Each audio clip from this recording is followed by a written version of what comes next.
Hello everyone. तो कैसे हैं भाई सभी लोग। आशा करता हूँ आप बहुत ही अच्छे होंगे, स्वस्थ होंगे और सुरक्षित होंगे। मेरा नाम है Amit Kumar. I again welcome you MIT physics 2.0 YouTube channel. तो भाई कैसे हैं सभी लोग। आशा करता हूँ आप बहुत ही अच्छे होंगे। तो भाई शुरुआत करते हैं आज इस नए लेक्चर में।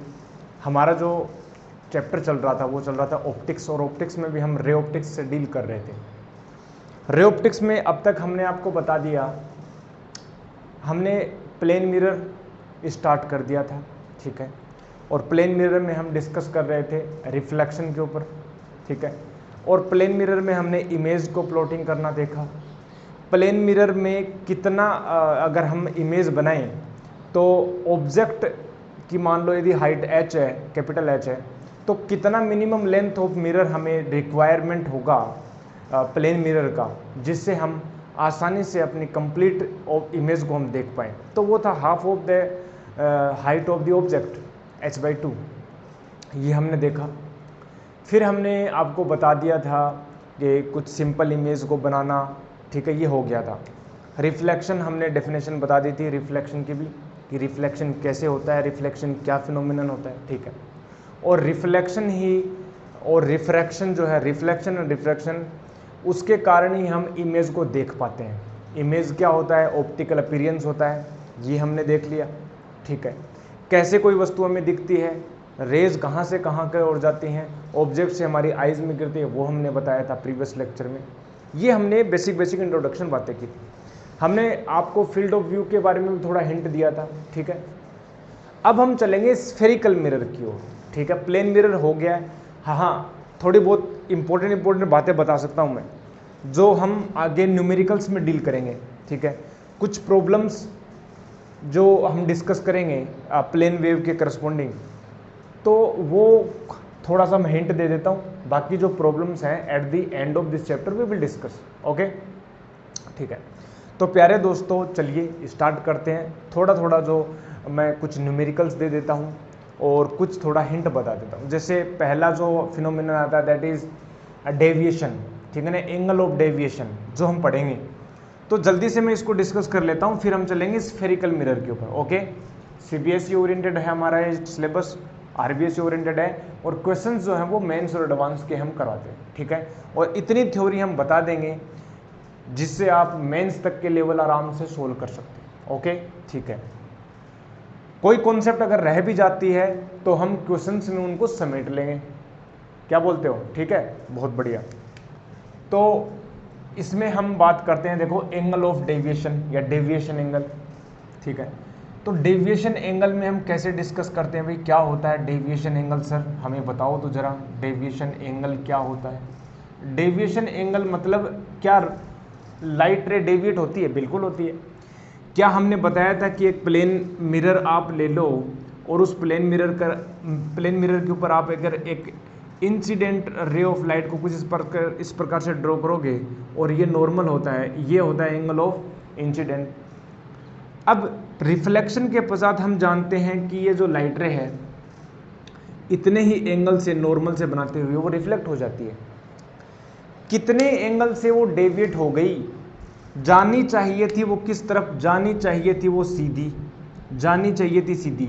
अगर ये मिरर नहीं होता तो लाइट ऑफ रे जो है, या जो ये रे है, वो सीधी जाती, लेकिन अब मुड़ गई। कितने एंगल से वो डेविएट होगी, that is called the angle of deviation, that is called the angle of deviation. हम आगे और भी बताएंगे, एक प्रिज्म नाम से रिफ्रैक्शन हम बताएंगे, रिफ्रैक्शन फिनोमेना भी होता है, रिफ्रैक्शन फिनोमेना भी में होता है कुछ इस प्रकार से। हम आपको बताएंगे कि लाइट रे जो थी जानी चाहिए थी सीधी, लेकिन चली गई रिफ्रैक्ट होकर कुछ इस प्रकार से। तो रिफ्रैक्टेड जो रे है, ठीक है ना, और इंसिडेंट जो रे है, इनके बीच का एंगल है, that is called angle of deviation. एक और एग्जांपल मैं थोड़ा सा बता सकता हूँ कि ये मान लो अपने पास क्या है, एक लेंस है, लाइट रे आई सीधी और ये कन्वर्ज हो गई, जानी चाहिए थी सीधी और चली गई मुड़ करके, यानी this is the called angle of deviation, this is the angle of deviation. चूंकि हम प्लेन मिरर की बातें कर रहे हैं, ये हम आगे करेंगे, ये भी हम आगे बताएंगे, ये हम डिस्कस करेंगे। प्लेन मिरर की बातें कर रहे हैं तो प्लेन मिरर तक ही अपनी जो सिलेबस को वो कंस्ट्रक्ट करके रखते हैं, प्लेन मिरर तक ही। तो इम्पोर्टेंट बात प्यारे दोस्तों देखो जरा क्या है, इंपॉर्टेंट बात क्या है कि ये डेल कैसे निकालें sir, that is the important. किसी भी प्लेन मिरर को ले लेते हैं और फिर कैसे निकाले डेल, सीधी सी बात। जैसे यहाँ से तो स्पष्ट ही है, जैसे मैं बोलूँ कि ये मान लो एक प्लेन मिरर है, आपने लाइट रे डाली, इंसिडेंट हो गई, नॉर्मल इस प्रकार से बनाते हैं सरफेस के परपेंडिकुलर, ये हो गया एंगल आई, रिफ्लेक्ट होकर के एंगल आई पर ही जाएगी ना प्यारे दोस्तों, अरे एंगल आई पर ही तो जाएगी ना, क्या बोलते हो? बिल्कुल जी सर, जानी चाहिए थी सीधी लेकिन चली गई रिफ्लेक्ट होकर के किस एंगल पर? एंगल आई से, नॉर्मल से। तो कितना एंगल से वो डेविएट हो गई, that is called the dell. And here you can see total angle is pi, and if you subtract 2i, pi minus 2i, del is equal to pi minus 2i, del is equal to pi minus 2i। ये हो गया प्यारे दोस्तों deviation, angle of deviation. और angle of deviation देखो, जानी चाहिए तो सीधी, जानी चाहिए थी सीधी, बट यदि मैं डेविएशन एंगल निकालूं तो ये क्या आ रहा है? एंटी क्लॉकवाइज सेंस में आ रहा है, एंटी क्लॉकवाइज सेंस में तो आ रहा है ना ये एंगल, एंटी क्लॉकवाइज। तो जो डेविएशन है ना प्यारे दोस्तों, तो डेविएशन जो हो गया, डेविएशन कितने पद से विचलित हो गई, डेविएशन जो हो गया वो हो गया प्यारे दोस्तों पाई माइनस 2i, और इसको हम लिखेंगे anti clockwise, anti clockwise. Okay ठीक है, बहुत बढ़िया, समझ गए, अच्छी बात। कर लेंगे, अगर आपको दे दिया जाए 60 डिग्री तो पाई माइनस 60 यानी 120 कर देंगे, 60 आ जाएगा, कितने एंगल से डेविएट हो गई। ओके समझ गए इतनी बात? अच्छा जी सर, बहुत बढ़िया बहुत बढ़िया, अच्छा ओके जी, ओके जी। तो एक एग्जांपल कर लें क्या? तुम कहो तो एक एग्जांपल कर लेते हैं, चलो ठीक है सर, बता दो एक एग्जांपल। एग्जांपल नंबर 1 हम बता देते हैं कुछ आपको, कुछ इस प्रकार से, ज़्यादा डेप्थ में हम जाएंगे नहीं। मान लो कि एक मिरर कुछ इस प्रकार से है प्यारे दोस्तों, ओहो, सिंगल मिरर से तो कर ही लेंगे, कोई बड़ी बात नहीं है, सिंगल मिरर से तो कर लेंगे, कोई बड़ी बात नहीं है जी, कुछ भी बड़ी बात नहीं है। मान लो कि एक मिरर कुछ इस प्रकार से है और दूसरा जो मिरर है वो कुछ इस प्रकार से है, और ये मिरर जो हैं 60 डिग्री ये कोण के ऊपर है, ये है कि नहीं है? बिल्कुल जी। ओके, एक लाइट रे जो है यहाँ से इंसिडेंट हो रही है कितने एंगल के ऊपर? ये एंगल मान लो अपने पास 50 डिग्री एंगल है, ये कितना एंगल है? 50 डिग्री आपको बोल दिया चाहिए, बराबर। बिल्कुल, आपसे पूछा जाए कि ये जो रे है दो परावर्तन करेगी, एक तो ये रिफ्लेक्शन होगा, फिर इससे रिफ्लेक्ट होगी, और रिफ्लेक्ट होने के पश्चात इसका टोटल एंगल ऑफ डेविएशन बताओ, ये पूछ लिया जाए। तो एंगल ऑफ डेविएशन में हम क्या करेंगे, देखो ये पाई माइनस 2i एक मिरर से होगा, तो इस वाले मिरर का एंगल ऑफ डेविएशन निकालेंगे, फिर इसका निकाल लेंगे, क्लॉकवाइज क्लॉकवाइज है तो जुड़ जाएंगे, क्लॉकवाइज एंटी क्लॉकवाइज है तो घट जाएंगे, एंगल घट जाएंगे ना, एंटी क्लॉकवाइज क्लॉकवाइज है तो, ठीक है। तो पहले मिरर की मैं बात करूँ तो फर्स्ट मिरर में देखो एंगल ऑफ इंसिडेंस 50 डिग्री है, ठीक है, तो रिफ्लेक्ट होएगी कितने से? 50 डिग्री से तो रिफ्लेक्ट होगी ना यार, 50 डिग्री, क्योंकि एंगल ऑफ ये अपने पास 50 डिग्री से रिफ्लेक्ट हो गई अपने पास, ये हो गई रिफ्लेक्टेड रे। प्यारे दोस्तों ये 50 डिग्री है कि नहीं है? बिल्कुल जी, ठीक है। और ये कितना हो गया फिर? ये हो गया 40 डिग्री। एक बात बताओ, डेल 1, अगर मैं इस मिरर को 1 बोल दूं, इस मिरर को 2 बोल दूं, तो डेल 1 कितना होगा? डेल 1 जो होगा, जानी चाहिए थी सीधी लेकिन चली गई ऐसे, तो डेल 1 जो हो जाएगा पाई माइनस 2i, तो पाई यानी 180 डिग्री माइनस का 2i इंसिडेंट कितना है, यानी 50 है तो यानी 100 डिग्री हो गया, यानी 80 डिग्री हो गया, और वो हो गया anti clockwise, 80 degree anti clockwise sense में डेल 1 आ गया। ओके जी, ये 40 डिग्री एंगल बना, ये 60 डिग्री बना, यानी 100 डिग्री, और 100 डिग्री है तो ये कितना बनेगा? 80 डिग्री, 80 डिग्री बनेगा ना। बिल्कुल जी, ये एंगल बना जब 80 डिग्री, तो ये रे जब इंसिडेंट होगी तो इसका नॉर्मल अगर मैं बनाऊंगा तो कुछ इस प्रकार से बनेगा। तो ये नॉर्मल 90 डिग्री पर होता है, तो ये एंगल कितना बना, ये एंगल बना 10 डिग्री। तो यहाँ पर अगर डेल टू निकालूँ, जानी चाहिए थी सीधी, ठीक है ना, तो ये किससे चली जाएगी, यानी ये इस प्रकार से चली जाएगी 10 डिग्री एंगल पर ही। तो डेल टू जो हो जाएगा वो हो जाएगा पाई माइनस का 2i। तो पाई कितना 180 डिग्री माइनस का यहाँ पर कितना है 10 डिग्री i है, तो 20 डिग्री हो जाएगा, यानी 160 डिग्री हो जाएगा। लेकिन जानी चाहिए थी सीधी, लेकिन चली गई कुछ इस प्रकार से, यानी ये जो है वो क्लॉकवाइज है, तो ये एंटी क्लॉकवाइज है, ये क्लॉकवाइज है प्यारे दोस्तों। तो जो नेट जो डेविएशन होगा ना, नेट जो डेविएशन एंगल होगा वो कितना, डोमिनेंट कौन कर रहा है, डोमिनेंट क्लॉकवाइज कर रहा है, और ये 80 है, ये एंटी क्लॉकवाइज है। तो क्लॉकवाइज को अगर मैं पॉजिटिव मान लूँ तो 160 में से 80 घटा देंगे, क्या बोलते हो, तो कितना हो जाएगा अपने पास 80 डिग्री, ठीक है ना। तो ये हो जाएगा 80 डिग्री, बट डोमिनेंट कौन करेगा, क्लॉकवाइज, तो क्लॉकवाइज हो जाएगा। सिंपल एंड स्वीट, ऐसे ही करना होता है, ऐसा ही करना होता है, ठीक है ना। क्या ये सही है, मुझे बताओ तो 160 होगा ना, कितना होगा अपने पास, पाई माइनस 2i कितना होगा 20 डिग्री, तो 160 डिग्री और 160 डिग्री ये हो जाएगा 80 डिग्री, फिर तो 2 थीटा करेंगे, फिर तो ऐसा गलत आ रहा है, फिर तो ओके कुछ गड़बड़ कर दी क्या। ये हो गया अपने पास 180 डिग्री, ये 10 डिग्री 10 डिग्री, ठीक है। तो यहाँ से कितना हो जाएगा पाई माइनस 2i, तो pi minus 2i incident angle कितना 10 डिग्री, तो 180 डिग्री माइनस 20 डिग्री, ठीक है ना, 160 डिग्री हो गया। और यहाँ से देखना जरा, यहाँ से सही है क्या, पाई माइनस 2i है, यानी 180 डिग्री माइनस 2i यानी 50 100 यानी 80 डिग्री, सही तो है, गलत क्यों आ रहा है फिर, ओके।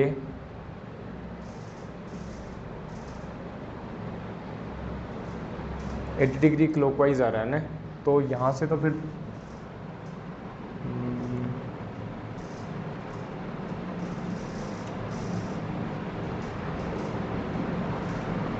ये क्लॉकवाइज, ओ सॉरी ये भी क्लॉकवाइज है ना भैया, अरे ये क्लॉकवाइज नहीं है क्या, ये क्लॉकवाइज नहीं है क्या, देखो डेविएशन ये क्लॉकवाइज है 80 डिग्री, तो 80 डिग्री क्लॉकवाइज है, तो अपने पास कितना हो जाएगा 80 डिग्री ऐड कर दो इसमें, ठीक है ना, 80 डिग्री ऐड कर देंगे तो अपने पास हो जाएगा 0, 240 डिग्री क्लॉकवाइज, ठीक है, 240 डिग्री क्लॉकवाइज हो गया। या इसको मैं ऐसे ही बोल सकता हूँ प्यारे दोस्तों, या मैं इसको ऐसे ही बोल सकता हूँ कि जो डेल नेट है वो मैं ऐसे, अगर 360 डिग्री में से अगर मैंने 240 डिग्री घटा दिया ना, तो मेरे पास कितना हो जाएगा अपने पास 120 डिग्री, और ये हो जाएगा अपने पास, ये क्लॉकवाइज है तो ये एंटी क्लॉकवाइज, ऐसे भी तो बोल सकता हूँ ना, ऐसे भी तो बोल सकता हूँ। देखो 2 टाइप से आप बता सकते हो, या तो आप ऐसे बोल दो 240 डिग्री क्लॉकवाइज, या आप 360 डिग्री टोटल एंगल में। देखो कोई भी जब एंगल बताना होता है, एंगल ऑफ डेविएशन, तो आप क्या करोगे, जैसे मान लो ये जो लाइट रे है वो डेविएट हो गई, ठीक है ना, तो एक तो आप ऐसे बता सकते हो कि ये जो है डेल 1 है ये क्लॉकवाइज है डेल 1, या आप इसको ऐसे भी तो बोल सकते हो कि टोटल एंगल 360 डिग्री में से अगर मैं ये एंगल घटा दूं तो ये बचेगा वो एंटी क्लॉकवाइज आ जाएगा। मतलब ये जो एंगल बनेगा ना, ये आप इसको डेल 2 एंटी क्लॉकवाइज भी बोल सकते हो या डेल 1 क्लॉकवाइज भी बोल सकते हो, बात एक ही। तो ये भी सही है और ये भी सही है, ये क्लॉकवाइज फैशन में हो जाएगा और ये हो जाएगा 120 डिग्री एंटी क्लॉकवाइज, सही बात है, बराबर से, बिल्कुल। तो ऐसे अपने को करना होता है, ये क्लॉकवाइज आएगा, ये क्लॉकवाइज है ना, जाने चाहिए थी सीधी लेकिन चली गई ऐसे, तो ये क्लॉकवाइज की सेंस ही तो है यार, ठीक है ना, ये ध्यान रखना, ये क्लॉकवाइज है और ये अपने पास एंटी क्लॉकवाइज, ये क्लॉकवाइज और ये भी क्लॉकवाइज, तो ऐड हो जाएंगे, दोनों ऐड हो जाएंगे, 160 डिग्री और 80 डिग्री ऐड हो जाएगा, ठीक है, बहुत बढ़िया। तो ये छोटी सी हिंट हमने दी डेविएशन एंगल के ऊपर, डेविएशन एंगल के ऊपर। हालांकि इसकी एक ट्रिक भी है, डायरेक्ट हम बता सकते हैं, एक डायरेक्ट ट्रिक भी है इसकी, हम बता सकते हैं। देखो जब भी कोई 2 मिरर, ठीक है ना, इस प्रकार से किसी एंगल के ऊपर हो, जब भी कोई 2 मिरर किसी एंगल के ऊपर हो इस प्रकार से, देखो ट्रिक देख लो, अगर हम ट्रिक भी देखें, अगर एग्जाम पॉइंट ऑफ व्यू से अगर पूछ ले डायरेक्ट, तो देखो जब भी कोई थीटा एंगल के ऊपर 2 मिरर रखे हुए हों, ठीक है ना, 2 मिरर रखे हुए हैं थीटा एंगल के ऊपर, तो जो डेविएशन एंगल होगा, नेट जो डेविएशन होगा, डेविएशन जो एंगल होगा, डेविएशन जो एंगल होगा, नेट जो होगा वो होगा 2 थीटा। डायरेक्ट याद कर लो 2 थीटा। लेकिन क्लॉकवाइज होगा एंटी क्लॉकवाइज, उसकी सेंस कैसे निकालेंगे? मान लो लाइट रे इस पर गिर रही है, मान लो लाइट रे इसके ऊपर गिर रही है, ठीक है, इसके ऊपर गिर रही है लाइट रे, तो जिस मिरर के ऊपर लाइट रे गिर रही है उस मिरर से अगर ये स्ट्रक्चर बनानी हो, इस मिरर से हम दूसरे मिरर की ओर चलेंगे तो कौन सा सेंस बन रहा है? एंटी क्लॉकवाइज, तो ये एंटी क्लॉकवाइज हो जाएगा। अगर लाइट रे यहाँ गिरती तो इस मिरर से चलेंगे दूसरे मिरर की ओर, अपने हाथों को ऐसे, अंगुलियों को बोलते जाओ, ऐसे घुमाएंगे तो ये कौन से बन रहा है? क्लॉकवाइज की सेंस, तो ये अपने पास 2 थीटा क्लॉकवाइज हो जाएगा। और अगर यहाँ पर गिरे तो 2 थीटा लेकिन एंटी क्लॉकवाइज हो गया, टोटल डेविएशन एंगल आ गया। यहाँ पर भी कर सकते हो, चेक कर लो, यहाँ पर थीटा 60 डिग्री है तो 2 थीटा डेविएशन कितना होगा? 2 थीटा यानी 120 डिग्री होगा, ठीक है, 120 डिग्री। और अगर यहाँ पर गिर रही है लाइट रे तो यहाँ से हम चलेंगे अपने पास दूसरे मिरर की ओर, तो ये कौन सा सेंस है? एंटी क्लॉकवाइज है, तो सेंस है, तो 120 डिग्री एंटी क्लॉकवाइज, या आप 240 डिग्री क्लॉकवाइज बोल सकते हो, ये तो है ही, ठीक है। ये 2 थीटा कहाँ से आया? ये 2 थीटा कहाँ से आया? ये आता है इसके प्रूफ करते हैं, ठीक है, इसका जब प्रूफ करते हैं तो अपने पास 2 थीटा आता है। तो प्रूफ की ओर आपको जाना नहीं है इतना, ठीक है, प्रूफ को तो फील करने के लिए हम करवाते हैं, हालांकि इतना डेप्थ में जाने की ज़रूरत है नहीं। बस इसमें हमने कुछ पर्टिकुलर एंगल को कर लिया, यहाँ पर आप वैल्यूज़ को करके कर सकते हो। अगर आप इसका प्रूफ करना भी चाहो तो आप इसको कर सकते हो प्रूफ, कोई बड़ी बात नहीं है, कोई भी बड़ी बात नहीं है, आराम से कर सकते हो, ठीक है। अगर मैं बताऊं, देखो कि मैं बोलूं कि मान लो कि ये अपने पास है, अगर मैं इसके प्रूफ की ओर भी जाऊं, अगर मैं इसके प्रूफ की ओर भी जाऊं तो देखो ज़रा क्या होगा, क्या होगा, ज़रा क्या होना चाहिए। देखो ये मान लो एंगल थीटा है, ठीक है, और यहाँ से कोई लाइट रे आई और यहाँ पर इंसिडेंट हुई, और ये एंगल मान लेते हैं आई, ठीक है, तो यहाँ से ये एंगल पर चली जाएगी, आई एंगल पर ही चली जाएगी, जाएगी कि नहीं जाएगी? बिल्कुल। जब ये एंगल आई बना तो ये एंगल कितना बना? π/2 माइनस आई, π/2 माइनस आई बना, बिल्कुल। और यहाँ से जो नॉर्मल बन रहा है, यहाँ से इस नॉर्मल को मैं बोल देता हूँ, ये जो एंगल बना एक्स बना, तो ये कितना बनेगा? ये बनेगा अपने पास π/2 माइनस एक्स, कितना बनेगा? π/2 माइनस एक्स बनेगा, बनेगा कि नहीं बनेगा? ये अक्स पर गई तो ये अक्स से ही क्या चली गई? रिफ्लेक्ट हो गई। ये मुझे नहीं पता कितना है, ठीक है ना। अगर वैसे क्वेश्चन में हो था तो हमें आई की वैल्यू हमारे पास 50 डिग्री दे रखी थी, तो ये 40 डिग्री हो गया, ये ऐड करके क्या कर दिया था? 180 डिग्री कर दिया था। सेम यही करेंगे, देखो थीटा में ऐड कर दें अगर मैं π/2 माइनस आई में, और प्लस π/2 माइनस एक्स को मैं ऐड कर दूं तो मेरे पास कितना आना चाहिए? 180 डिग्री आना चाहिए कि नहीं आना चाहिए? बिल्कुल आना चाहिए। तो π/2 90 180 डिग्री ये हो गया, तो यहाँ से कितना आ गया? एक्स इक्वल टू कितना आ गया? थीटा माइनस आई आ गया। एक्स इक्वल टू कितना है? थीटा माइनस आई, एक्स आ गया। अच्छा जी, अगर मैं डेल वन निकालूँ तो कितना हो जाएगा? π-2i हो जाएगा, π-2i हो जाएगा, वो भी क्लॉकवाइज सेंस में, तो ये हो जाएगा क्लॉकवाइज। अगर मैं डेल टू निकालूँ तो मेरे पास हो जाएगा π-2i, आई क्या है? एक्स है, ठीक है ना, और एक्स कितना है अपने पास? थीटा माइनस आई है। और कौन से सेंस में है अपने पास? जाने चाहिए थी सीधी, यानी क्लॉकवाइज सेंस में है, तो क्लॉकवाइज सेंस में हम इनको दोनों को जोड़ देंगे। तो इसको सोल्व करना जरा, π-2 थीटा प्लस का 2i, और ये हो गया डेल टू। डेल वन और डेल टू को जब ऐड करेंगे यानी डेल नेट आ जाएगा, डेल नेट आ जाएगा तो जोड़ देंगे, देखना जरा, 2i से 2i कैंसिल आउट हो गया, और अपने पास कितना हो गया? π-2 थीटा, 2i से 2i कैंसिल आउट हो गया, और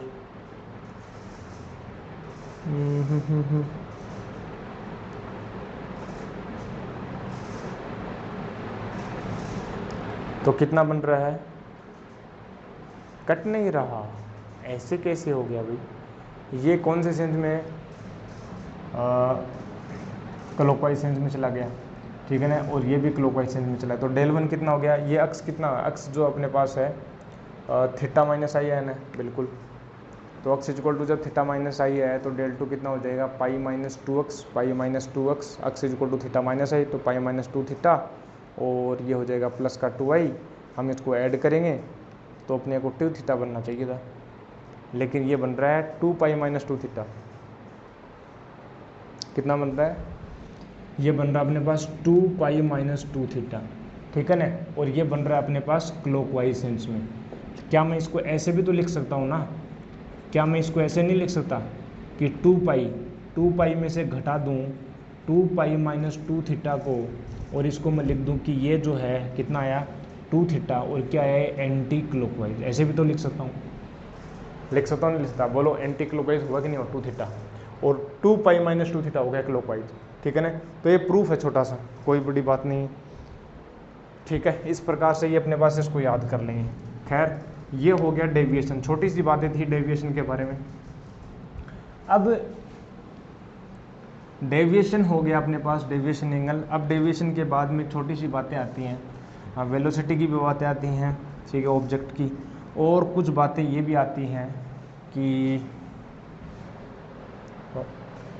प्लेन एंगल, ये जो प्लेन मिरर है उसको जब हम रोटेट कर किसी एंगल थीटा के ऊपर रोटेट कर दें तो जो रिफ्लेक्टेड रे है वो कितने से डेविएट हो जाती है, वो भी आता है एक छोटी सी कॉन्सेप्ट। चलिए वो भी बता ही देते हैं लगते हाथ। और फिर जो है स्फेरिकल मिरर हमारा मेन टॉपिक होगा, ठीक है। ये छोटी छोटी बातें बता रहे हैं, हालांकि ये जो है eight the end of chapter हम बताते हैं जेईई मेंस के क्वेश्चंस को लेकर, ठीक है, लेकिन खैर इसको भी अभी कवर कर ही लेते हैं साथ साथ, ठीक है, ओके। तो छोटी छोटी बातें हैं उनको देखते चलेंगे, और फिर जो है हम जो भी अगर कोई कॉन्सेप्ट बच गई है उसको हम जब क्वेश्चंस डिस्कस करेंगे उसमें हम कवर कर लेंगे, पक्का बताएंगे, ठीक है। ऐसा कुछ नहीं है कि छोड़ देंगे, कोई टॉपिक नहीं छोड़ेंगे, कंप्लीट बताएंगे, ठीक है, कंप्लीट, ओके। तो देखो क्या था, हाँ, प्लेन एंगल को थीटा एंगल से रोटेट करना। मान लो कि आप जो है एक प्लेन मिरर को अगर आप किसी एंगल थीटा से रोटेट कर देते हो, जैसे मैं बोलूँ कि ये एक प्लेन मिरर है, इस प्लेन मिरर के ऊपर आपने कोई लाइट रे गिराई, ठीक है जी, गिरा दो एक लाइट रे हमने गिरा दी इस प्रकार से, और ये हो गया इसका नॉर्मल, ठीक है ना, इसका नॉर्मल हो गया n, और ये एंगल जो है वो मान लेते हैं ये हो गया I हो गया, ठीक है। तो ये जो है वो I से चली गई कि नहीं चली गई, बिल्कुल चली गई, I से चली गई, ठीक है, ओके। क्वेश्चन ये है, अगर इस प्लेन मिरर को मैं थीटा से इसको रोटेट कर दूं और क्लॉकवाइज सेंस में रोटेट कर रहा हूं, तो थीटा से जब मैं इसको रोटेट करूंगा ना, जब इस मिरर को मैं थीटा एंगल से रोटेट करूंगा ना, तो कुछ इस प्रकार से होगा कि नहीं होगा। ये जो प्लेन मिरर है ये टू थीटा से रोटेट हो गया, और मैंने रोटेशन भी क्लॉकवाइज सेंस में किया, ये भी याद रखना। टू थीटा से जब मैं रोटेट कर, देखो ये पहले मिरर था, ये इसका नॉर्मल था, मैंने टू थीटा से रोटेट किया तो नॉर्मल भी टू थीटा से रोटेट होगा, ठीक है, ध्यान दो। ये मिरर है, ठीक है, प्लेन इसके परपेंडिकुलर है, ये जो नॉर्मल जो है इस सरफेस के परपेंडिकुलर है। जब मैं प्लेन मिरर को थीटा एंगल से क्लॉकवाइज सेंस में रोटेट करूंगा तो ये जो नॉर्मल है, क्या नॉर्मल भी रोटेट हो जाएगा टू थीटा, सॉरी थीटा, ये भी कितना हो जाएगा, थीटा से रोटेट होगा ना। देखो यहाँ पर देखो, ये मिरर था अपने पास, पहली पोजीशन ये थी, फर्स्ट पोजीशन ये थी। जैसे ही हमने इस सेकंड पोजीशन को जब हमने रखा, तो जैसे ही हमने इसको रोटेट किया तो ये जो नॉर्मल है ना, ये नॉर्मल, ऐसे सोचो कि नॉर्मल चिपका हुआ है, ठीक है, और जैसे मैंने इस मिरर को जब मैंने रोटेट किया थीटा से, तो ये भी रोटेट हो जाएगा सेम एंगल से। तो अब जो है ये वाला जो नॉर्मल था पहले और दूसरा वाला जो नॉर्मल है, यहाँ से मैं बोल देता हूँ कि ये जो हो गया ना नॉर्मल, ये वाला, ये मैं बोल देता हूँ एन डेज, और अब एन और एन डेज के बीच में एंगल कितना होगा, थीटा होगा, ये याद रखो, एन और एन डेज के बीच में थीटा एंगल होगा, और इंसिडेंट रे और एन डेज के बीच में एंगल हो जाएगा थीटा प्लस आई, ये हो जाएगा थीटा प्लस आई, आई प्लस थीटा, ध्यान दिया। होगा कि नहीं होगा? अब देखो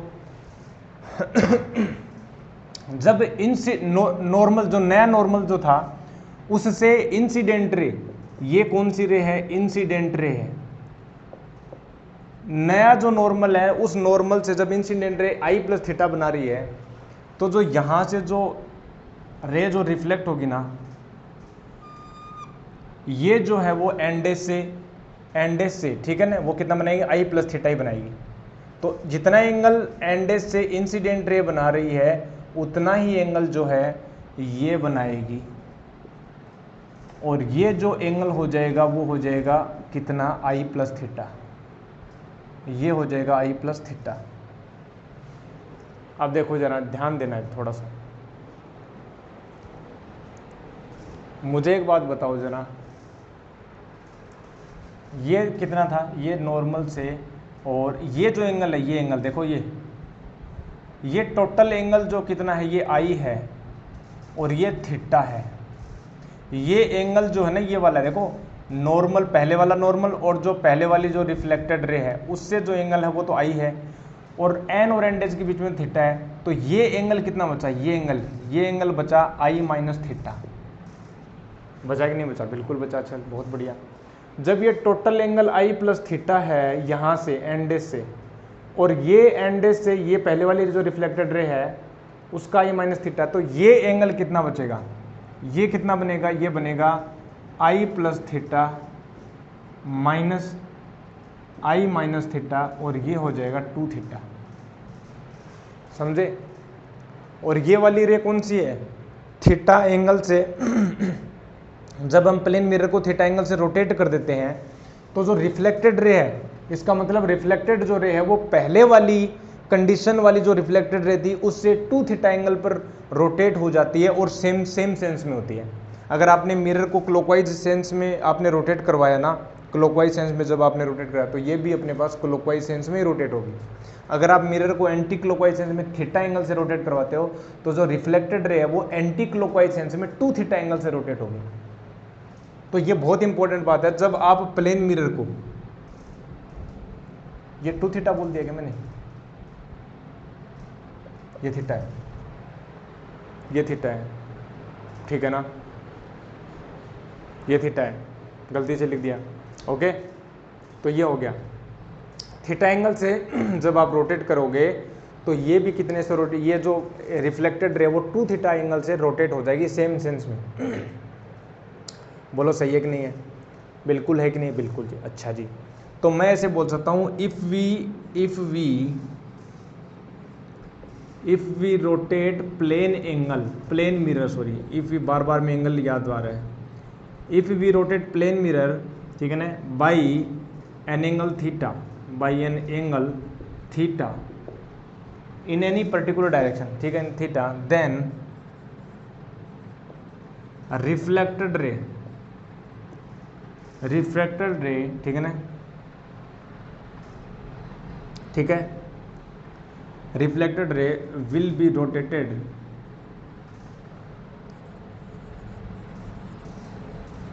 बाई एन एंगल 2 थीटा, ठीक है, इन द सेम सेंस, ठीक है ना, in the same sense, same sense में होगा, ठीक है। जैसे क्वेश्चन आ जाते हैं आराम से, क्वेश्चन ये आ जाते हैं कि भैया हमने मिरर को थीटा एंगल से हमने रोटेट किया तो ये 2 थीटा से हो जाएगी नहीं हो जाएगी? अब ऐसे कोई भी क्वेश्चन अपने पास पूछ सकते हैं। एक एग्जांपल करवा देते हैं, एक अच्छा सा एग्जांपल करवा देते हैं। जैसे अपने पास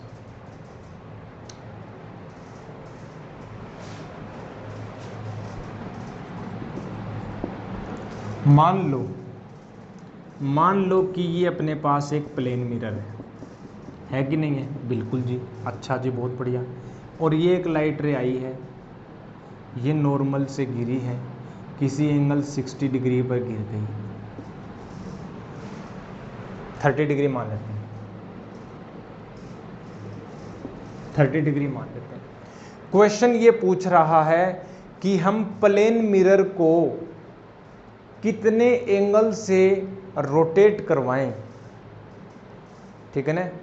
for what angle should we rotate a plane mirror such that the reflected ray becomes horizontal, this is the question. कितने एंगल से रोटेट कराऊं ताकि ये क्या हो जाए, हॉरिजॉन्टल हो जाए। हॉरिजॉन्टल मतलब इस प्लेन के हॉरिजॉन्टल में हो जाए। अच्छा जी, बहुत बढ़िया, सुंदर, मजा आ गया। एक बात बताओ, ये जो रिफ्लेक्टेड रे होगी वो कितने एंगल पर जाएगी? क्या ये जो रिफ्लेक्टेड रे है वो 30 डिग्री पर जाएगी? बिल्कुल। अगर मेरे को हॉरिजॉन्टल करवाना है, इस रे को हॉरिजॉन्टल कराना, मतलब ये बचा हुआ एंगल अगर इसने पूरा कर दिया, यानी 60 डिग्री अगर इसने पूरा कर दिया, तो ये हॉरिजॉन्टल हो जाएगी कि नहीं हो जाएगी? बिल्कुल हो जाएगी सर। मतलब इस रिफ्लेक्टेड रे, पहले वाली जो रिफ्लेक्टेड रे है, उसको अगर मैं 60 डिग्री एंगल, 60 डिग्री से अगर मैं घुमा दूं क्लॉकवाइज में, तो ये क्या हो जाएगी, हॉरिजॉन्टल हो जाएगी। जब रिफ्लेक्टेड रे 60 डिग्री से क्लॉकवाइज में रोटेट कर रही है, तो प्लेन मिरर कितने से करेगा? प्लेन मिरर तो थीटा से ही करता है ना, और ये 2 थीटा से करती है, यानी 30 डिग्री एंगल से हम क्लॉकवाइज सेंस में अगर रोटेट करवा दें तो काम बन जाएगा। काम बन जाएगा नहीं बन जाएगा? बिल्कुल बन जाएगा। एक और तरीका है, एक और तरीका प्यारे दोस्तों, इसको अगर मैं इस लाइट रे को अगर मैं इस प्रकार से इतने एंगल को अगर मैं कर दूं कवर, तो भी ये क्या हो जाएगी, हॉरिजॉन्टल हो जाएगी सरफेस के। कितना एंगल है ये? 60 डिग्री, ठीक है ना, और ये अपने पास 120 डिग्री हो गया कि नहीं?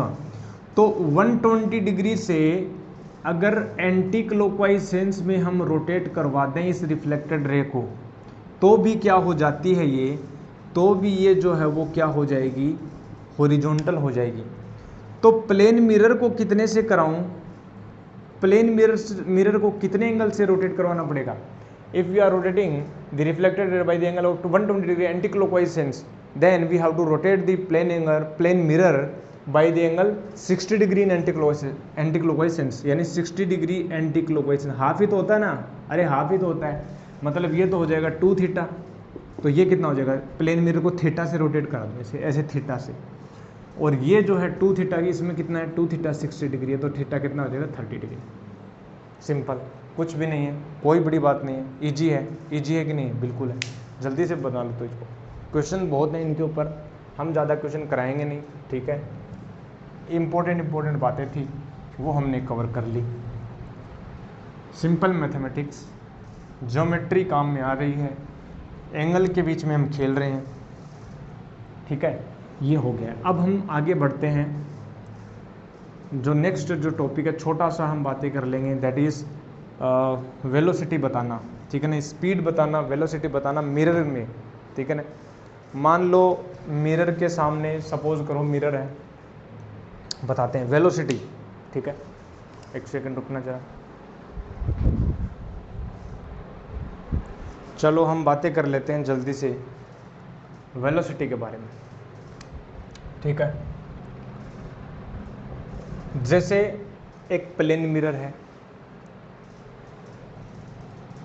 ये प्लेन मिरर हमने दे रखा है। अगर इस प्लेन मिरर के सामने कोई ऑब्जेक्ट है और वो स्पीड चल रही है, मान लो उसकी जो स्पीड है वो u मीटर पर सेकंड है, तो क्वेश्चन ये है कि इमेज की स्पीड क्या होगी। पहली बात तो ये बताओ कि ये जो डिस्टेंस है ना, यहाँ से अगर d डिस्टेंस के ऊपर, मान लो x है, x ले लेते हैं भैया, x डिस्टेंस के ऊपर कोई ऑब्जेक्ट o रखा हुआ है, तो मुझे बताओ जरा, क्या x डिस्टेंस पर ही कोई इमेज आई होगी? क्या इमेज आई होगी?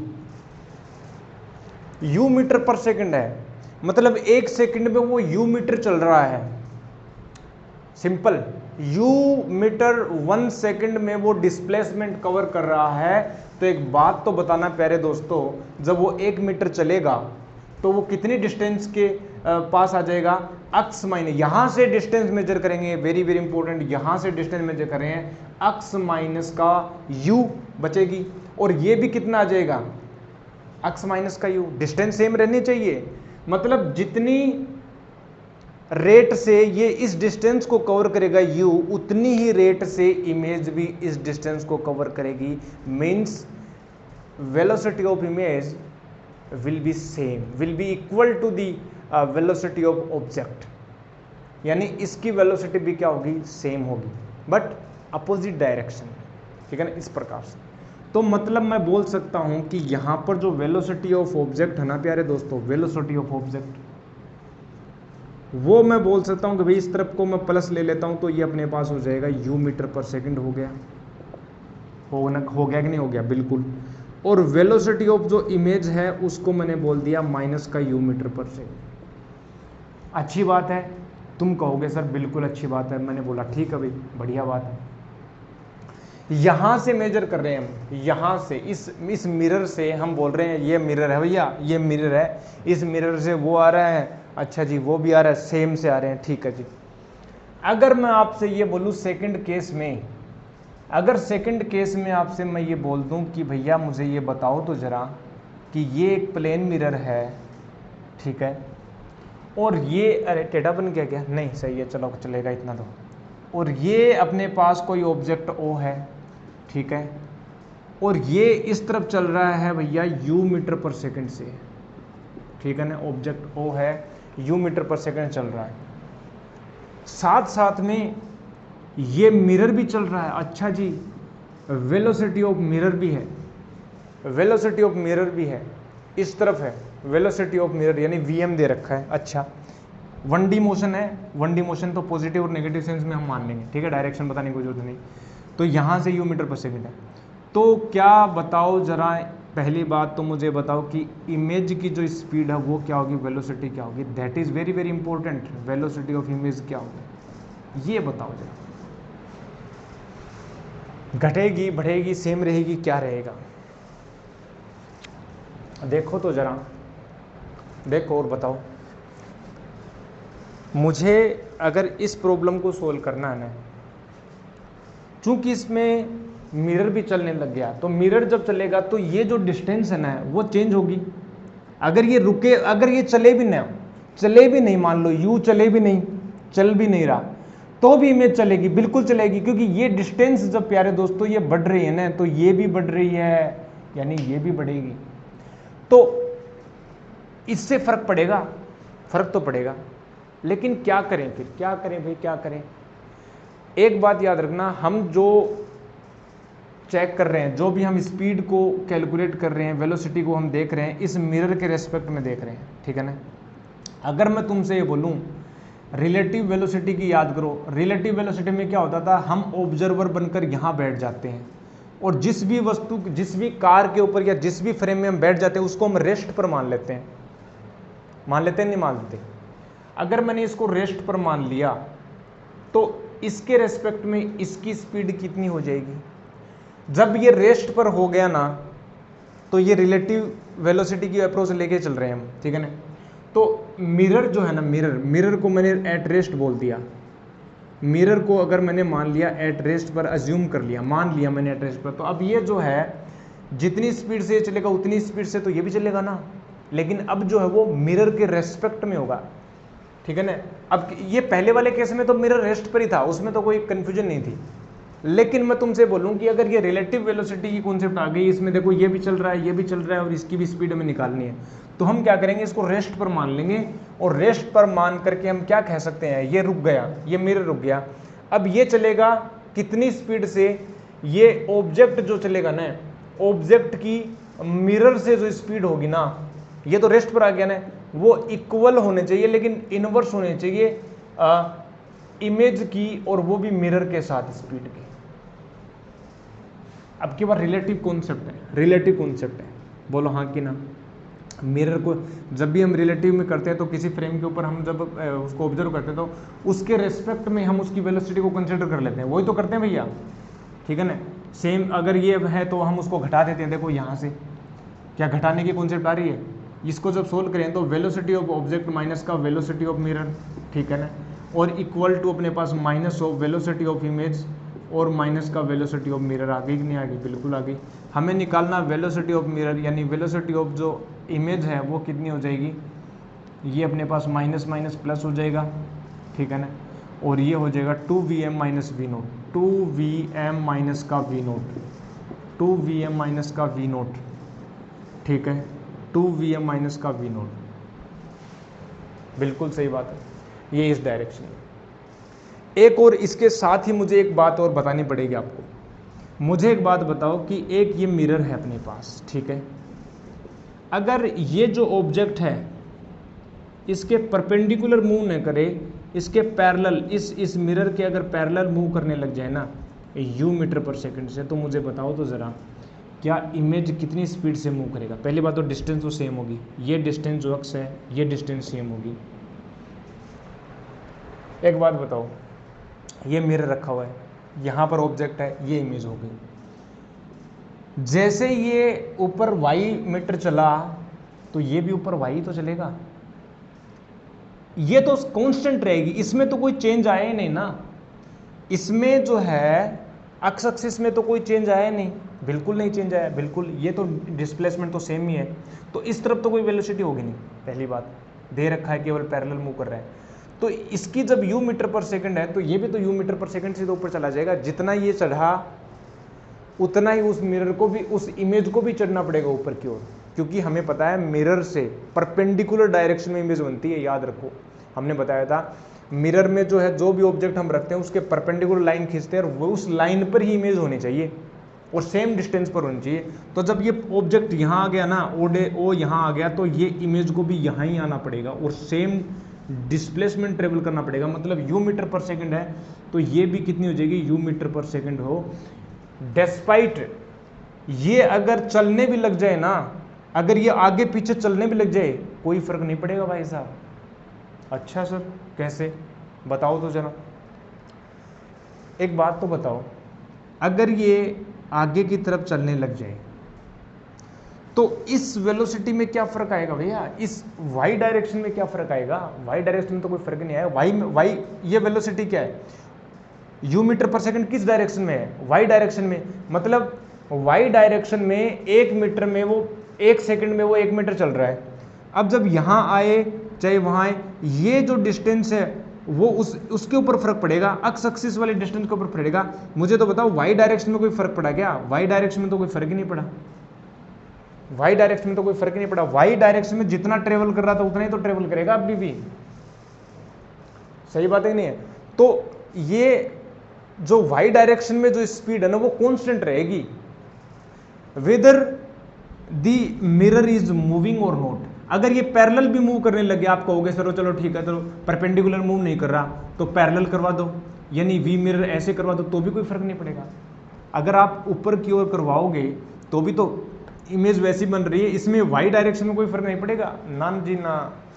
तो ये बात ध्यान रखना कि y डायरेक्शन वाली यानी परपेंडिकुलर, इस मिरर के अगर मैं पैरेलल, अगर कोई ऑब्जेक्ट को पैरेलल मूव करवाऊं तो उसकी जो वेलोसिटी है ना और मिरर इमेज की जो वेलोसिटी वो सेम होगी, irrespective this mirror is moving और नॉट।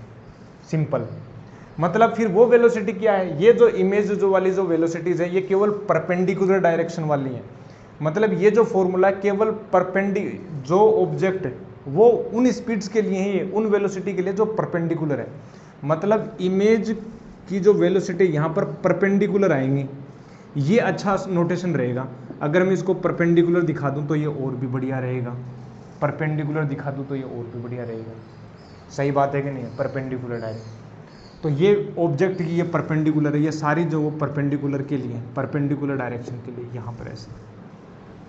तो परपेंडिकुलर वाली डायरेक्शन आपको चूज कर लेना है, सिंपल सी बात है, सिंपल सी बात। जैसे एक एग्जांपल लेता हूँ, ये याद रखना 2Vm माइनस का V नोट ऑब्जेक्ट, ठीक है ना। ये केवल परपेंडिकुलर डायरेक्शन में ही ये फॉर्मूला लगेगा। पैरेलल अगर कोई डायरेक्शन में अगर कोई वेलोसिटी है तो उसमें कोई फर्क नहीं पड़ेगा, चाहे वो प्लेन मिरर आगे मूव कर रहा है पीछे मूव कर रहा है, केवल इस वाली वेलोसिटी के ऊपर फर्क पड़ेगा। मिरर जब आगे या पीछे मूव कर रहा है तो केवल जो एक्स एक्सिस डायरेक्शन में जो वेलोसिटी यानी ऑब्जेक्ट की उसमें फर्क पड़ेगा। जैसे मैं एक एग्जाम्पल कराता हूँ, एग्जाम्पल देखते हैं, एक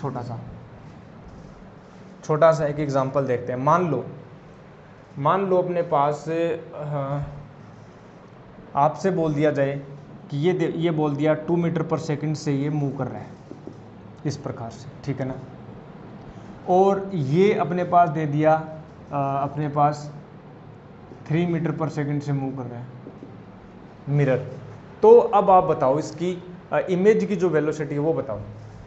तो इमेज के लिए पहली बात तो क्या है, परपेंडिकुलर डायरेक्शन में है क्या ये जो स्पीड है वो परपेंडिकुलर डायरेक्शन में? जी बिल्कुल सर, परपेंडिकुलर डायरेक्शन में। तो इमेज की जो वेलोसिटी डायरेक्ट आप निकाल लो, 2vm minus v i, 2vm positive. अच्छा, वो जो फॉर्मूला, उस फॉर्मूले में विद डायरेक्शन विद साइन हमें वैल्यूज रखनी है। तो 2vm, vm कितना +3 है, इस डायरेक्शन को अगर मैं +3 कंसिडर करूँ तो 2vm, ठीक है, माइनस का v नोट कितना 2, यानी कितना हो जाएगा 4 मीटर पर सेकेंड, और पॉजिटिव डायरेक्शन में ट्रेवल करेगी इस प्रकार से, 4 मीटर पर सेकेंड से ट्रेवल करेगी। लेकिन अगर कुछ इस प्रकार से आ जाए, अगर मैं बोलूं कि इस प्रकार से आ जाए, ठीक है ना, और ये अपने पास एंगल 37 डिग्री दे दिया जाए, ठीक है ना, अपने पास कुछ इस प्रकार से दे दिया जाए, और अब आपसे बोल दिया जाए कि अब तो बताओ जरा ये ऑब्जेक्ट हो गया,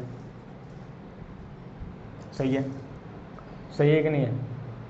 ओके, तो मैं बोल लेता हूँ कि भैया 5 मीटर पर सेकंड से चल रहा है, ये ऑब्जेक्ट हो गया। अब मुझे बताओ तो ज़रा, और इसकी स्पीड, ठीक है ना, अब मुझे बताओ इसकी, चलो ये रेस्ट पर दे रखा है, ये रेस्ट पर दे रखा है, मान लो एक बार के लिए रेस्ट पर दे रखा है, तो क्या होगा, इमेज की स्पीड कितनी होगी? तो एक बात बताएं, ये वाली डायरेक्शन जो परपेंडिकुलर डायरेक्शन में कितनी स्पीड आएगी? परपेंडिकुलर वाली डायरेक्शन में जो अपने पास जो स्पीड आएगी इस ऑब्जेक्ट की, वो वेलोसिटी जो आएगी वो आएगी 5 cos 30 डिग्री, यानी 4/5, यानी अपने पास आया 4 मीटर पर सेकेंड। तो इसमें तो आया अपने पास 4 आ गया, ठीक है ना, तो इस डायरेक्शन में तो 4 मीटर पर सेकेंड चल रहा है, और इस डायरेक्शन मतलब जो पैरेलल है, ठीक है ना, इस मिरर के पैरेलल है, वो कितने आ जाएगा अपने पास 5 sin 37 आ जाएगा, ठीक है ना, तो ये हो जाएगा अपने पास 3 मीटर पर सेकेंड ऊपर की तरफ। तो ये वाला जो फॉर्मूला है, यानी इमेज की जो स्पीड है, ठीक है ना, अगर मैं बात करूँ परपेंडिकुलर वाली डायरेक्शन में, वो कितनी हो जाएगी 2vm माइनस वी आई। तो vm तो 0 हो गया, ये तो चल ही नहीं रहा, अगर चल भी रहा होता तो भी हम फॉर्मूले में रख देते 2vm माइनस का वी आई अपने पास 2vm माइनस वी नोट, यानी ये हो गया 4 मीटर पर सेकेंड। ये तो हो गया इमेज की परपेंडिकुलर डायरेक्शन में। अगर इमेज की पैरेलल डायरेक्शन में देखूं तो वो तो 3 मीटर पर सेकेंड हो ही जाएगी, ठीक है। तो अब नेट जो देखूं, तो नेट अगर मैं निकालना चाहूं तो देखो क्या होगा, एक्स एक्सिस डायरेक्शन में कितने परपेंडिकुलर -4, यानी इस तरफ तो -4 है, ये तो हो गया 4 मीटर पर सेकेंड, और परपेंडिकुलर डायरेक्शन में कितना है 3 मीटर पर सेकेंड, और इस प्रकार से बनेगा, ये हो जाएगा 5 मीटर पर सेकेंड। बोलो हाँ कि ना? ठीक है, कुछ इस प्रकार से आ जाएगा। अब अगर इसी में अगर कोई बोल दे कि इसकी स्पीड भी इंक्लूड है, तो यहाँ पर इसकी वैल्यू में 2vm माइनस का v नोट में हम vm की वैल्यू भी रख देंगे, और ये वाली चेंज होगी, बस इस वाली में चेंज आएगा, बाकी ये सेम टू सेम रहेगी 3 मीटर पर सेकेंड, ठीक है। ऐसे ही क्वेश्चन आएंगे, बिल्कुल ऐसे ही क्वेश्चन आएंगे, कुछ भी बदलेगा नहीं, सेम क्वेश्चन आएंगे ऐसे ही, ठीक है। तो ये अपने पास हो गया छोटा सा हिंट। बाकी क्वेश्चन आगे बचे हुए हैं, क्वेश्चन बहुत बढ़िया बढ़िया लेवल के इसमें क्वेश्चन बनते हैं, आपको मिक्स करके बोल सकता है। मान लो कि ये ऑब्जेक्ट बोल दिया, ठीक है, और आपको बोल दिया जाए, मान लो कि एक ऑब्जेक्ट आ रहा है, ठीक है, और यहाँ से आपसे बोल दिया जाए कि ये एक ब्लॉक है, इस ब्लॉक के ऊपर मिरर लगा दिया, ठीक है ना, और ये चल रहा है इतनी स्पीड से, यहाँ पर फ्रिक्शन भी दे दिया, ठीक है। तो अब बताओ इसकी इमेज की स्पीड। तो खैर वो क्वेश्चंस हम आगे करेंगे डिस्कस। अब हम चलेंगे, हमारा जो मेन टॉपिक है दैट इज़ स्फेरिकल मिरर, ठीक है। क्या है स्फेरिकल मिरर? तो स्फेरिकल मिरर को हम चर्चा करते हैं, थोड़ा सा इंट्रोडक्शन हम बताएंगे आपको, बिल्कुल जी, ऐसा नहीं है कि आज केवल और केवल इसी में रुक जाएंगे। स्फेरिकल मिरर हम हेडिंग डालेंगे, spherical mirror, spherical mirror. Spherical mirror मतलब क्या? मिरर तो हमें पता है कि ट्रांसपेरेंट ग्लास होगा, उसकी एक साइड के ऊपर आप पॉलिश कर देते हो तो दूसरी साइड जो रिफ्लेक्टिंग बन जाती है। लेकिन यहाँ पर स्फेरिकल मिरर क्या होता है, आप एक स्फीयर लोगे, ठीक है ना, एक स्फीयर लो, एक होलो स्फीयर लो, आप होलो स्फीयर लो, और यहाँ पर जो होलो स्फीयर, ये स्फीयर है पहली बात तो, ठीक है ना, ये ध्यान रखना ये स्फीयर है। इस होलो स्फीयर को अगर आप एक तो इस प्रकार से कटिंग कर दो, इसकी यहाँ से एक इस प्रकार से कटिंग कर दो। स्फेरिकल मिरर भी 2 टाइप के होंगे, आगे बताएंगे अभी। अगर आप यहाँ पर इसको पॉलिश इस प्रकार से कर देते हो, ठीक है, और एक इसकी पॉलिश इस प्रकार से कर देते हो, तो ये तो बन जाता है कॉनकेव मिरर और ये बन जाता है कॉन्वेक्स मिरर। ठीक है, हालांकि ये कटिंग किस प्रकार से होती है पता है, इसकी शेप कैसे बनी, इसकी शेप ऐसे बनेगी कटोरे टाइप की, दिखने में लग रहा होगा कोई लाइन है, लाइन नहीं, ये कटोरा है भाई साहब, ये क्या है, एक स्फीयर है। ठीक है, ये स्फीयर इस प्रकार से। अब इसकी कुछ टर्मिनोलॉजी है, ये तो बन गया अपने पास, ये तो बन गया अपने पास कौन सा, concave mirror, concave mirror, concave mirror, और ये बन गया अपने पास कॉन्वेक्स मिरर। ठीक है, ये बन गया अपने पास कॉन्वेक्स मिरर, ये बन गया अपने पास कॉन्वेक्स मिरर। अब ये जो सरफेस होती है ना, इस सरफेस को बोलते हैं स्फेरिकल सरफेस, इस सरफेस को बोलते हैं स्फेरिकल सरफेस, क्योंकि ये एक स्फीयर का पार्ट है, इसलिए इसको बोलते हैं स्फेरिकल सरफेस। और जो मिरर बन गया, ये मिरर क्यों बनेगा, मिरर क्या हो गया भाई, एक बात बताओ, जब आपने अंदर वाली जो, जैसे ये बनेगा, ये अपने पास एक मिरर है, अगर मैंने बाहर वाली सरफेस को मैंने पॉलिश कर दी तो अंदर वाली जो सरफेस है, जो गुफा बन रही है, केव बन रही है, ठीक है ना, केव टाइप की जो शेप बन रही है, that is called concave mirror. क्योंकि इस केव में हम लाइट रे को इंसिडेंट करवाएंगे, लाइट रे जब इसमें इंसिडेंट करेगी तो रिफ्लेक्ट होगी यहाँ से, that is called concave mirror. और अगर अंदर वाली सरफेस को आप पॉलिश कर दो, अंदर वाली सरफेस को आप पॉलिश कर दो और बाहर वाली जो सरफेस रिफ्लेक्ट हो जाएगी, ठीक है ना, जो बल्जिंग जो सरफेस है, जो बल्जिंग आउट जो सरफेस है, वो बाहर की तरफ जो उभरी हुई है, और वहाँ से अब आप स्ट्राइक करवाओगे रेज को, तो यहाँ से जो रिफ्लेक्शन होगा, ठीक है, तो इस केस में जो इस वाला जो मिरर है, इस वाले मिरर को हम बोलते हैं कॉन्वेक्स मिरर, जिसकी सरफेस उभरी हुई होती है, ठीक है ना, बल्ज्ड आउट सरफेस है, that is called the convex. और जो इनर जो सरफेस है, ठीक है ना, जो inner surface, inner reflecting surface है, केव टाइप की जो शेप है, that is called concave mirror. Okay, अब देखो इसकी कुछ टर्मिनोलॉजी है। ओके, ये जो मिरर है, ठीक है, ये जो मिरर है, इस मिरर के लिए हम डिफाइन करते हैं, पहली बात, एक तो हम डिफाइन करते हैं centre of curvature. Centre of curvature, जैसे यहां पर मैं एक लूं कि ये मिरर मैंने बोल दिया कि यहाँ पर ये मिरर है, ठीक है ना, ये मिरर मैंने बोल दिया ये कॉन्वेक्स हो गया, कॉन्वेक्स मिरर हो गया।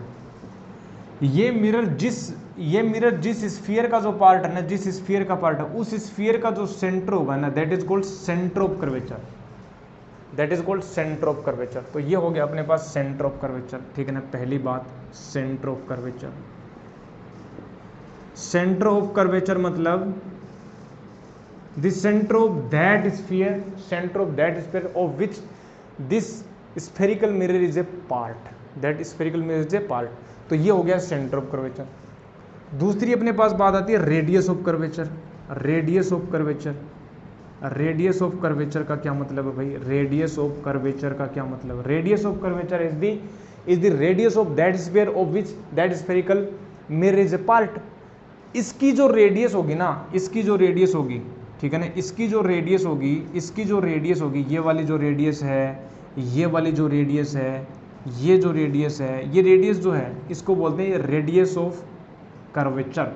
ये बताती है कि जो स्फेरिकल मिरर है वो कितना कर्वी है, उसकी जो सरफेस है वो कितना कर्व रखती है, ठीक है ना, कितना वक्रित है, वो बताएंगे अभी आगे। एक और पार्ट बताने दो, दैट इज कॉल्ड, ये हो गया रेडियस ऑफ कर्वेचर, ठीक है ना, ये वाली भी रेडियस है, बात तो एक ही है, ये भी रेडियस है, कंफ्यूज मत होना, ये रेडियस है, यहाँ पर रेडियस कर, ठीक है, ओके।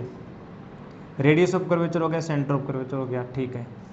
एक आती है अपने पास अपर्चर, ठीक है ना, और अपर्चर में भी अपर्चर क्या होता है, देखो अपर्चर क्या होता है, और उस अपर्चर में हम रेडियस ऑफ अपर्चर करेंगे, ठीक है ना, हम बोलेंगे रेडियस ऑफ अपर्चर, ठीक है ना। तो रेडियस ऑफ अपर्चर वो क्या होता है, देखो अपर्चर को हिंदी में बोलते हैं द्वारक। द्वारक देखो, यहां से मैं आपको बताऊं, मैं बोलूं आपसे, मैं ये बोलता हूं कि भैया कि ये मैंने बोल दिया, क्या मैंने बोल दिया कि मैंने ये बोल दिया this is the concave mirror. मैंने बोला कि ये कॉनकेव मिरर है, क्या है, कॉनकेव मिरर है, ठीक है जी, कॉनकेव मिरर है, बहुत बढ़िया। और कॉनकेव मिरर है तो ये हो गया इसका सेंटर ऑफ कर्वेचर हो गया, बिल्कुल। तुम्हें पता है कि ये एक जो अपने पास जो बाउल है उस बाउल टाइप की शेप बनेगी ऐसे। तो इसकी जो पेरीफेरी है, ये वाली जो इमेजिनरी पेरीफेरी है, जो सरकमफेरेंस है इसकी बाहर की ओर, ये वाली जो है ये वाला, ये जो कहलाता है इसको कहते हैं अपर्चर, द्वारक है। द्वारक क्यों अपर्चर? द्वारक मतलब जो लाइट रे वो इसमें से ही तो प्रवेश करेंगे ना, क्योंकि बाहर वाली जो सरफेस है वो तो क्या है, पॉलिश्ड है, तो रिफ्लेक्शन किससे होगा? रिफ्लेक्शन तो अंदर वाली सरफेस ही तो करेंगे ना मुन्ना, अंदर वाली सरफेस ही तो करेंगे ना। बिल्कुल ठीक है, तो जो रिफ्लेक्शन होगा वो अंदर वाली सरफेस ही तो करेंगी। तो लाइट रेज जो हैं, जो लाइट रेज जो हैं वो लाइट रेज तो इसमें ही तो गिरेंगी ना, इसमें ही तो गिरेंगी लाइट रेज, इसमें ही तो जाएंगी ना, इसी में तो जाएंगी ना, इसी में तो जाएंगी। बिल्कुल सर जी, तो दिस इज कॉल्ड दी द्वारक, मतलब इसी द्वार से ही तो गिरेंगी ना, इसी द्वार से ही तो एंटर करेंगी, अपर्चर। ठीक है ना, ये जो सर्कल बन रहा ना, ये इसको कहते हैं। और इसकी जो लेंथ है, यहाँ से मैं बोलूँ कि ये जो अपर्चर है, यहाँ से ये जो डायमीटर हो गया इसका, इस सर्कल का ये जो है वो तो हो गया डायमीटर, इसी को हम बोल देते हैं अपर्चर हो गया एक तरह से। ठीक है ना, ये और इस डायमीटर की हाफ कर दूँ ना इस सर्कल की, तो ये हो जाएगी radius of aperture. This is called radius of aperture, ये हो जाती है रेडियस ऑफ अपर्चर, यानी स्मॉल आर हो गया, ये होती है रेडियस ऑफ अपर्चर। ठीक है ना, रेडियस ऑफ अपर्चर अगर आपकी छोटी है ना, रेडियस ऑफ अपर्चर अगर आपकी छोटी है, रेडियस ऑफ अपर्चर जब आपकी छोटी है, तो रेडियस ऑफ अपर्चर जब आपकी छोटी हो जाएगी ना, तो ये जो बाउल है ना, ये बाउल की साइज भी छोटी हो जाएगी, ये भी छोटा हो जाएगा। मतलब अब जो है अगर रेडियस ऑफ कर्वेचर आप छोटी कर दोगे, मतलब उसका जो द्वारक अपर्चर की साइज छोटी हो जाएगी, मतलब कम लाइट रे जाएंगी, पास होंगी, कम लाइट रे इंसिडेंट होंगी। ठीक है ना, उनकी नंबर ऑफ लाइट जो लाइट रे है वो कम हो जाएंगी। तो ये तो बताती है साइज। रेडियस ऑफ जो अपर्चर है that denote the size of that spherical mirror.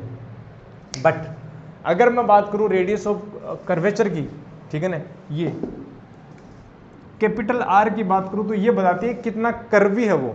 ठीक है ना, ये जो है, ये जो रेडियस है वो बताएगी कितना कर्वी है ये। कैपिटल आर जो ये बताएगी कितना कर्व रखता है।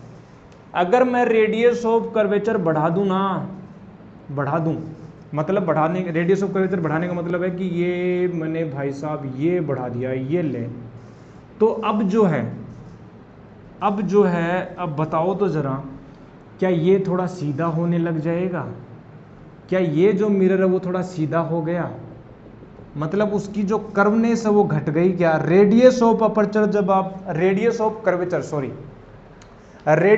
कर्वेचर जब आप बढ़ा देते हो, रेडियस ऑफ कर्वेचर किसी भी स्फेरिकल मिरर की आप बढ़ा देते हो, तो उसकी जो कर्वनेस है वो घट जाती है, मतलब वो फ्लैट होने लगता है।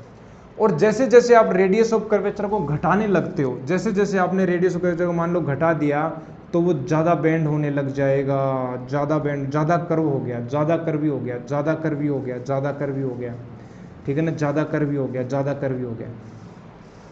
तो ये बात है स्फेरिकल मिरर में, तीन बातें होगी, रेडियस ऑफ अपर्चर। ठीक है ना, ये बात होगी थर्ड। अब फोर्थ जो बातें होती है दैट इज पोल। फोर्थ जो बातें हैं वो हैं पोल। फोर्थ जो बात है दैट इज पोल। अब इसको लिखना आपकी जिम्मेदारी है, कैसे कैसे बोल रहा हूँ। ठीक है, पोल मतलब क्या?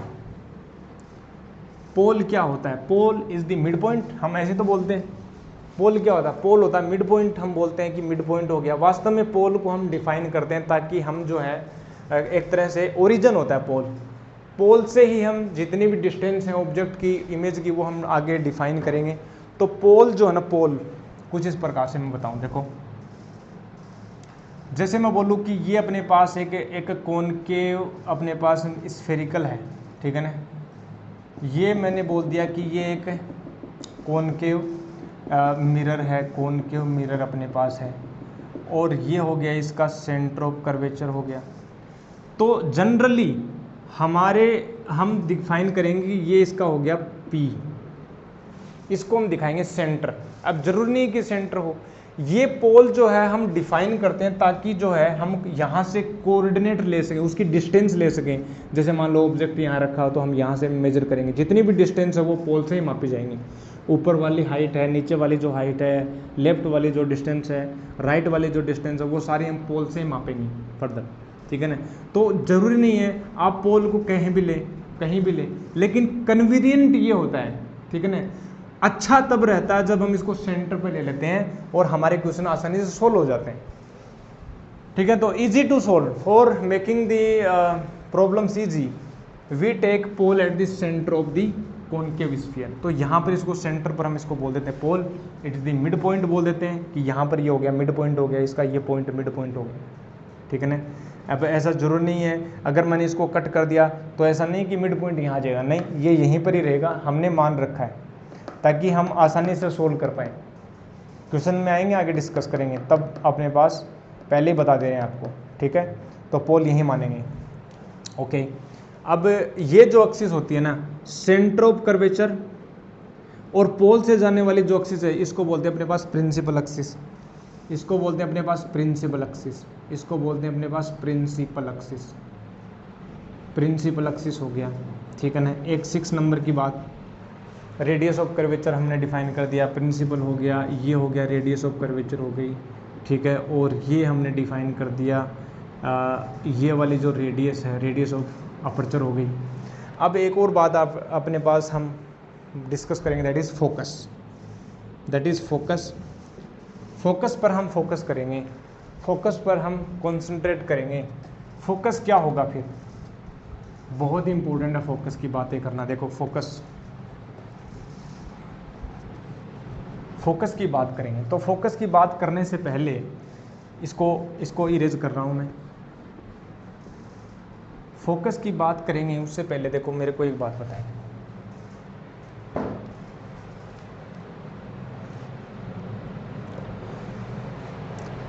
मैं कॉनकेव मिरर ही लेता हूँ, ठीक है। कॉनकेव मिरर से अच्छे से रहेगा, अपने को सहूलियत हो जाएगी, तो कॉनकेव मिरर ले लेता हूँ। जब भी आप बनाओ तो आइडिया ले लिया करो कुछ इस प्रकार से, ठीक है, और यहाँ से आप बना दो कुछ इस प्रकार,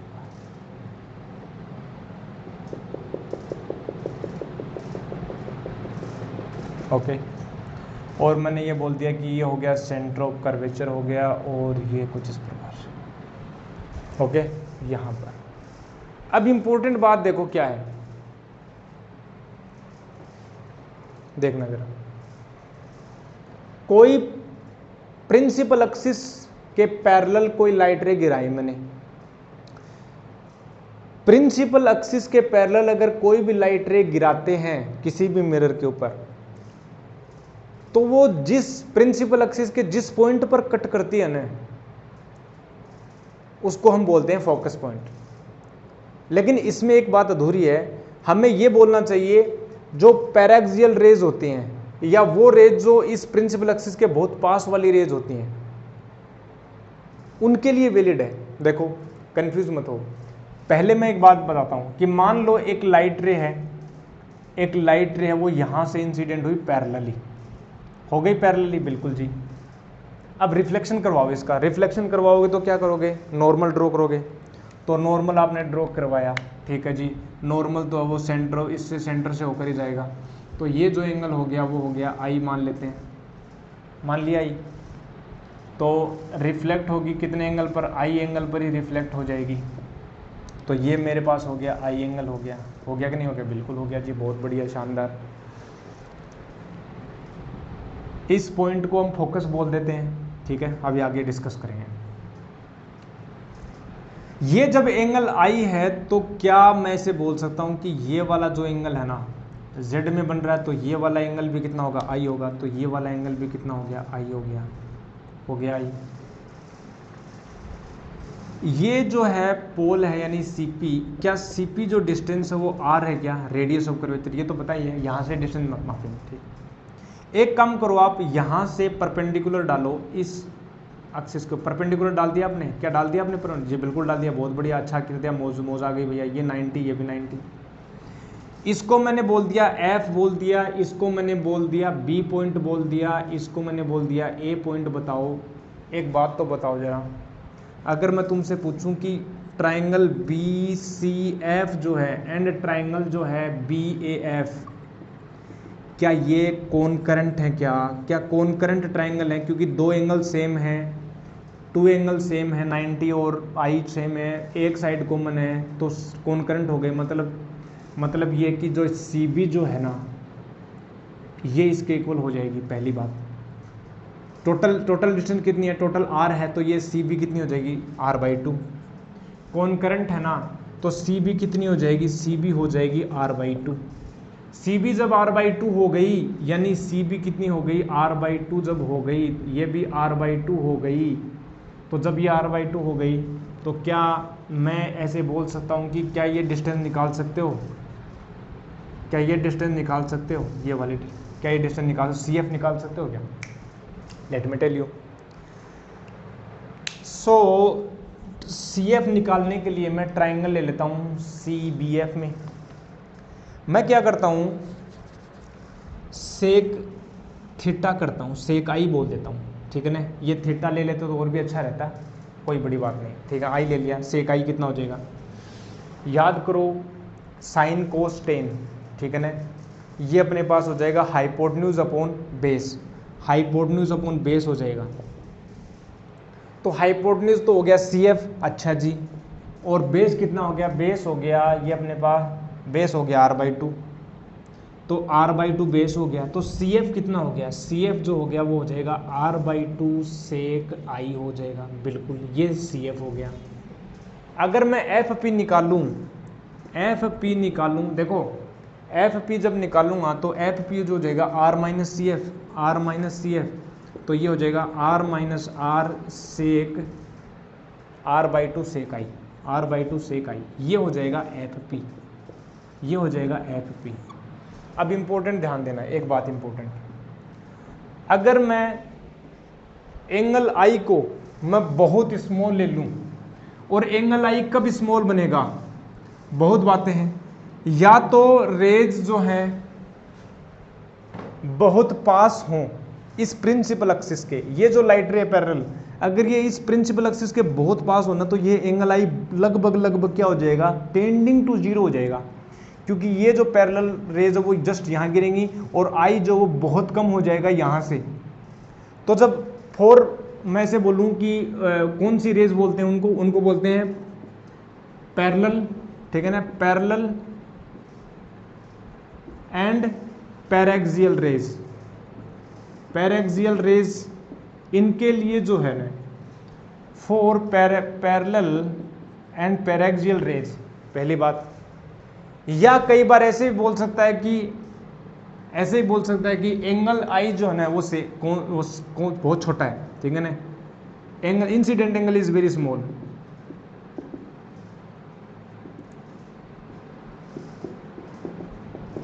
incident angle is very small, ऐसे भी बोल सकता है। या क्या बोल सकता, ऐसे ही बोल सकता कि अपर्चर बहुत छोटा है जी, अपर्चर बहुत छोटा है, ठीक है ना, अपर्चर, ठीक है ना, अपर्चर इज वेरी स्मॉल, ऐसे ही बोल सकता है, ठीक है ना। अपर्चर जो है ये भी स्मॉल बोल सकता है, ठीक है, ये बोल सकते हैं। तो इससे क्या होगा कि I जो वो टेंडिंग टू क्या हो जाएगा? 0 हो जाएगा। तो क्या सेक I जो है वो प्यारे दोस्तों टेंडिंग टू 1 हो जाएगा। तो क्या FP जो हो जाएगा वो हो जाएगा R माइनस का R/2, यानी ये हो जाएगा R/2। और ये जो FP है ये तो हो गया फोकस। इस सिचुएशन में F को क्या बोलते हैं? फोकस। इस सिचुएशन में F जो पॉइंट है this is called the focus, और फोकस और पोल से डिस्टेंस है, यानी FP जो है this is called the focal length, और FP जो है वो R/2, यानी F इक्वल टू R/2 हो जाता है। This is the proof of the relation between focal length and radius of curvature. ये हो गया relation between focal length and radius of curvature, simple, ठीक है ना। तो फोकस पॉइंट हमने देख लिया। फोकस वो बिंदु होता है जहां से पैराक्सियल रेज जो हैं और जो पैरेलल आती हैं, टकराती हैं, रिफ्लेक्शन करती हैं और प्रिंसिपल एक्सिस के ऊपर जिस पॉइंट पर कट करती है ना, वो हो जाता है फोकस पॉइंट। अच्छा, पैरेलल नहीं हो तो कहां से जाएंगी? तो वो फोकस पॉइंट से ना जाकर के फोकल प्लेन में जाएंगी। वो कुछ इस प्रकार से जाएंगी फिर प्यारे दोस्तों, वो कुछ इस प्रकार से जाएंगी, मेरे पास कुछ इस प्रकार से जाएंगी। देखो यहाँ पर मैंने बोल दिया C, और यहाँ पर मान लो कि एक लाइट रे ऐसे आई और वो कुछ इस प्रकार से गई। तो प्यारे दोस्तों वो जो है वो फोकस से तो नहीं जाएंगी, लेकिन वो कट करेंगी कुछ इस प्रकार से। वो कट जो है वो कुछ इस प्रकार से करेंगी, वो कुछ इस प्रकार से कट करेंगी। देखना जरा कि ये जो पॉइंट होगा ना C, फिर इस तरफ आएगा, ये जो होगा वो फोकल प्लेन में कट करेंगी। क्या करेंगी? फोकल प्लेन में। ये जो प्लेन होगा ना, इस प्लेन में कट करेंगी नीचे की तरफ, फोकस पॉइंट पर कट नहीं करेंगी। ये जो फोकल जो प्लेन है, ये फोकल प्लेन जो उस फोकस को भी कैरी रखता है, यानी यहाँ पर फोकस पॉइंट भी रहता है।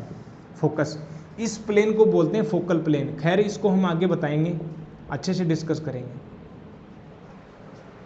अगर लाइट रे प्रिंसिपल एक्सिस के पैरेलल नहीं है, अगर लाइट रे प्रिंसिपल एक्सिस के पैरेलल नहीं है ना, अगर लाइट रे प्रिंसिपल एक्सिस के पैरेलल नहीं है, अगर लाइट रे प्रिंसिपल एक्सिस के पैरेलल नहीं है, रेंडमली हैं, तो वो जो लाइट रे उस प्रिंसिपल एक्सिस के ऊपर कट नहीं करेंगी, उस फोकस के पॉइंट पर कट नहीं करेंगी। ऐसा नहीं होगा। पैरेलल जब भी होती हैं लाइट रे ऐसे प्रिंसिपल एक्सिस के, तो कुछ इस प्रकार से कट करते हैं। देखो एक ये आई, यहाँ से कट करेंगी, ऐसे जाएगी, यानी फोकस से चलेगी, ठीक है ना, ऐसे। एक और आई, पैरेलल आई, वो फोकस से जाएगी। हर एक लाइट रे फोकस से जाएगी कुछ इस प्रकार से, ऐसे जाएगी, ठीक है ना। जो भी लाइट रे प्रिंसिपल एक्सिस के पैरेलल है, वो after reflection goes through the point F, that is focus. But those light ray which are not parallel to the principal axis, that those are randomly oriented, but those are parallel but not parallel with respect to the principal axis, then those light rays after reflection goes through a point that is situated in the focal plane, in the focal plane। मतलब focus तो यही होगा, इस वो ये एक plane में लाई करेंगी, कुछ इस प्रकार से वो प्लेन होगा, वो कुछ इस प्रकार से वो प्लेन होगा। ये इस प्लेन में वो लाई करेंगे, कुछ इस वाले प्लेन में, वो नीचे की तरफ लाई कर देंगे, ऊपर की तरफ ऊपर, लेकिन उस फोकस पॉइंट के, उस प्रिंसिपल एक्सिस वाले जो फोकस है उसके ऊपर नहीं लाई करेंगे, नीचे कर सकते हैं, नीचे कर सकते हैं, ठीक है। ये होता है फोकल प्लेन। खैर ये बातें हो गई अपने पास स्फेरिकल मिरर की। पोल हो गया, सेंटर ऑफ कर्वेचर हो गया, रेडियस ऑफ कर्वेचर हो गया, ओके, फोकस हो गया, relation between focal length and अपने पास आर हो गया, रेडियस ऑफ कर्वेचर हो गया, रेडियस ऑफ अपर्चर भी हो गया। अब जो है बस इसमें इमेज फॉर्मेशन बताएंगे, कुछ लॉज हैं, कुछ कार्टेशियन उसमें जो साइन कन्वेंशन है वो बताना है, और फिर हम इमेज फॉर्मेशन करेंगे, जैसे हमने प्लेन मिरर में इमेज फॉर्मेशन किया है, इसमें भी करेंगे, ठीक है। बहुत बढ़िया। तो प्यारे दोस्तों मैं मिलूंगा आपको नेक्स्ट लेक्चर में। अब के आज के लिए बस इतना ही रखते हैं, ठीक है। तो हम मिलते हैं नेक्स्ट लेक्चर में। तब तक के लिए क्या करना है, stay healthy, stay and keep taking healthy food, do more and more outdoor activities. I will meet you next lecture. तब तक के लिए थैंक यू वेरी मच।